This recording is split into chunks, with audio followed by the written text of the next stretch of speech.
दोस्तों सभी को जय हिंद, सत श्री अकाल। दोस्तों मैं अंग्रेज सिंह 137 बटालियन बीएसएफ से 1 महीना पहले रिटायर्ड हुआ हूं और आज मैं आप लोगों के साथ मिलकर सरकार से एक सवाल पूछना चाहता हूं। अगर आपको सही लगे तो आप भी कमेंट करके मुझे जवाब दे सकते हैं। मेरा सवाल ये है कि एक सप्ताह पहले हमारे देश के 2 जवान, जिसमें एक नायब सूबेदार और एक बॉर्डर सिक्योरिटी फोर्स का हेड कांस्टेबल शहीद हुए थे। वो दोनों जवान एक ही जगह शहीद हुए हैं और एक जैसी उनके साथ बर्बरता बरती गई है और एक जैसे शहीद होने का कारण भी एक ही और एक ही बॉर्डर पर तैनात थे। अब बात यह है कि जो सेना का जवान शहीद हुआ है उसको शहीद का दर्जा दिया गया है और उसके परिवार को, उसकी पत्नी, बच्चों को सुविधा देने के लिए जो सरकार है वो एक सैनिक की तरह जो है सुविधा देगी। और जो बॉर्डर सिक्योरिटी फोर्स का जो जवान शहीद हुआ है उसको सुविधाओं की बात तो बहुत दूर रही, उसको शहीद का दर्जा भी नहीं दिया जाएगा। एक जैसी शहादत एक जगह पर ड्यूटी करते हुए शहीद होने के बावजूद भी एक जवान को शहीद का दर्जा और दूसरे को मुर्दा का दर्जा दिया जाता है। क्या आप इस बात से सहमत हैं? मेरे देशवासी क्या इस बात से सहमत हैं कि ये सही है? हमारे जवान कई दिनों से, कई सालों से लड़ रहे हैं कि हमें भी सेना के बराबर भत्ता, सेना के बराबर वेतनमान, सेना की तरह एक रैंक, एक पेंशन मिलनी चाहिए, उनकी तरह हमारे को कैंटीन सुविधा, मेडिकल फैसिलिटी मिलनी चाहिए, मगर सरकार ने आज तक ध्यान नहीं दिया। मैं पूछ रहा हूं क्यों? सेना को इसलिए दिया जाता है कि सेना जंग लड़ेगी, सेना जंग लड़ेगी, यही बात पूछी जाती है। जब भी बोलते हैं बोला सेना जो है वो देश की जंग लड़ती है। मैं ये पूछना चाह रहा हूं हमारे देश की सरकार से, क्या हम जंग नहीं लड़ते हैं? अगर आपको लगता है हम जंग नहीं लड़ते तो आप हिंदुस्तान और बांग्लादेश के बॉर्डर पर जाके देखिए। 1971 की लड़ाई की कितनी समाधियां बनी हुई हैं बॉर्डर सिक्योरिटी फोर्स की। यहां तक कि सेना जंग के दौरान बॉर्डर सिक्योरिटी फोर्स को अपने साथ गाइड लेके चलती है कि हमें बॉर्डर के आगे इलाके की जानकारी नहीं है। जब गोली खाने में हम आगे हैं, बॉर्डर पर हम तैनात हैं, तो जब भी कोई बात आती है, चाहे हम ट्रेन में चढ़ने की हो, तो रेलवे जो सेना का डब्बा लगता है बोलते हैं ये डिफेंस के लिए है, ये आपके लिए नहीं। क्या हमें आज तक ये नहीं पता चला डिफेंस क्या है? डिफेंस देश का बॉर्डर है या डिफेंस वो है जो पीछे बैठे हुए लोग हैं? मेरे देशवासियों, मेरे दोस्तों, भाइयों, बहनों, देश के आप लोग हर रोज जो भी है कोई पोस्ट डालते हो उसमें नीचे लिखते हैं भारतीय सेना जो है बॉर्डर पर हमारी रक्षा कर रही है, भारतीय आर्मी है और 24 घंटे जगती है। मैं ये बताना चाहता हूं बॉर्डर के ऊपर जो तैनात है वो भारतीय सेना नहीं है। हिंदुस्तान, पाकिस्तान और बांग्लादेश और हिंदुस्तान के बॉर्डर पर बॉर्डर सिक्योरिटी फोर्स तैनात है। बर्मा के बॉर्डर पर बॉर्डर सिक्योरिटी फोर्स तैनात है और जो चीन का बॉर्डर है वहां आईटीबीपी और एसएसबी तैनात है। नेपाल बॉर्डर पे एसएसबी तैनात है। सेना सिर्फ 1% ही बॉर्डरों पर तैनात है, एलओसी पर, जहां हमारे देश जो हमारी बॉर्डर सिक्योरिटी फोर्स जो अर्धसैनिक हैं हमारे, जिनके पास इतनी सुविधा नहीं है कि वहां रह सके, उनके पास हेलीकॉप्टर नहीं है पहुंचाने के लिए राशन और जो उनकी मेडिकल फैसिलिटी पहुंचाने के लिए नहीं है।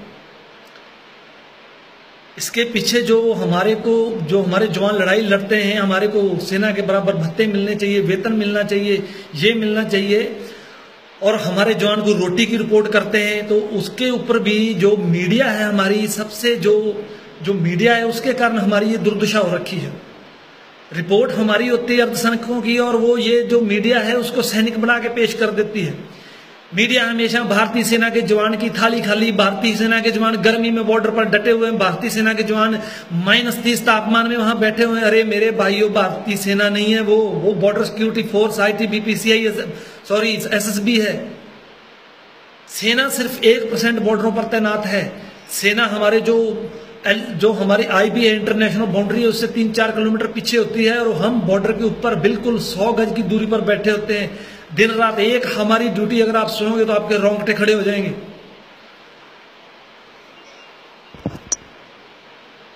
आपके रोंगटे खड़े हो जाएंगे। हमारे जवानों की 24 घंटे के अंदर 21 घंटे लगातार ड्यूटी है, वो भी स्टैंडिंग।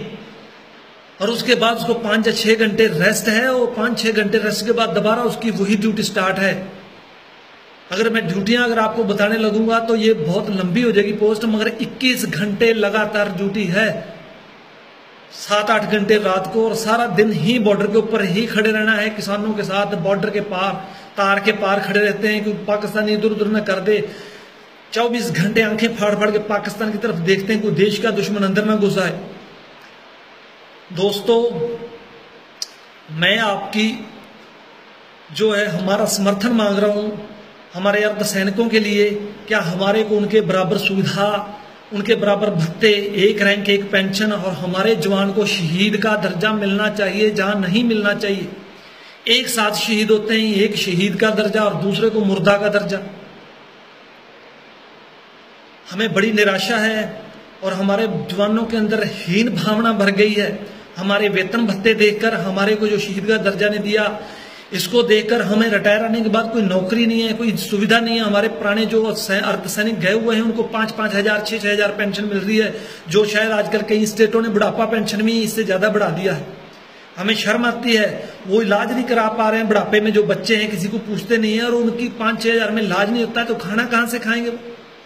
सेना को तो कर दिया 1 रैंक 1 पेंशन, जो आज जवान पेंशन चाह रहा है उसके बराबर पुराने वाले हौलदार जो गए हुए हैं या पुराने वाले जो नायब सूबेदार गए हुए हैं, जो ऊपर वाले रैंक है, सबको बराबर उनके मिलेगी। हमारे को क्यों नहीं? आपको उनकी जंग नजर आ रही हो, जंग लड़ेंगे। अरे हमारी जंग लड़नी नजर नहीं आ रही है, जो आपको 30-35 डेड बॉडियां रोज छत्तीसगढ़ से आती हैं, 50-50 60-60 डेड बॉडियां आती हैं रोज, पत्थर जूते लात खानी पड़ती है, वो हमारी सरकारों की कमियों के कारण, वो आपको कभी नजर नहीं आती। अरे मेरे देशवासियों, अगर आज आप हमारे साथ हो तो तभी हमारा कुछ हो सकता है, नहीं तो जवान अंदर ही अंदर सड़ रहे हैं, आत्महत्या कर रहे हैं। उनकी आत्महत्या जो रोज आप सुनते हो, बॉर्डर सिक्योरिटी फोर्स के, CISF के फलाने जवान ने आत्महत्या कर ली, वो आत्महत्या हम अपनी घरेलू मजबूरियों से तंग आके नहीं कर रहे हैं, वो आत्महत्या हमारे जवान हीन भावना से कर रहे हैं, जो 21 घंटे ड्यूटी पड़ रही है उस ड्यूटी से तंग आके कर रहे हैं, जो वेतनमान में और इनमें हमारा फर्क पड़ा हुआ है, इनके कारण कर रहे हैं। ना मेडिकल सुविधा ना कुछ, 24 घंटे वहां टंगे रहते हैं, कोई घर का काम नहीं कर सकते, छुट्टी टाइम पे नहीं है। अब आप बताओ हम क्या करें? मैं सरकार से मेरी निवेदन है कि जो अर्धसैनिकों के जवान आत्महत्या कर रहे हैं उनके बारे में कुछ सोचें कि वो आत्महत्या ना करें, इनकी ड्यूटियां घटाएं, इनके वेतनमान भत्ते और सुविधाएं सेना के बराबर करें, ताकि इनके अंदर हीन भावना पैदा ना हो। आपने तो हमारी वेतनमान, जो हमारे जवानों को होमगार्ड से भी कम कर दिया, हमें शर्म आती है बताते हुए। पता कर लीजिए, पंजाब होमगार्ड का वेतनमान स्टार्टिंग 30 हजार है और हमारे जवानों का वेतनमान स्टार्टिंग 20 हजार है।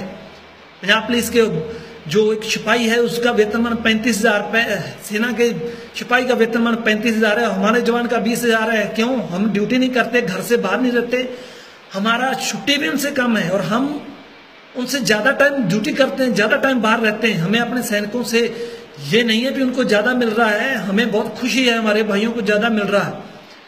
अगर मैं कुछ गलत भी बोल रहा हूं तो मैं उनसे माफी चाहता हूं, मगर हमारे अंदर ये रोष भरा हुआ है जवानों के अंदर। आप कुछ करो, सरकार कुछ करो, ये ना हो जवानों के अंदर जो आत्महत्या का दौर है कहीं इस और में बदल जाए। मैं इतना ही बोलता, आप लोगों से सभी से अगर कुछ गलत बोल गया तो माफी चाहता हूं, और अगर आपको मेरा ये पेज अच्छा लगता है तो आप सभी लोग लाइक करो, कमेंट करो और इसको ज्यादा से ज्यादा शेयर करो। हर आदमी इसको शेयर करे। हमारी सरकार जो है आंखें बंद करके बैठी है, उसको भी पता चले ये सिविल लोग नहीं है, इनको आपने चपरासी के बराबर वेतन दे दिया है। ज्यादा से ज्यादा शेयर करें। जय हिंद, भारत माता की जय।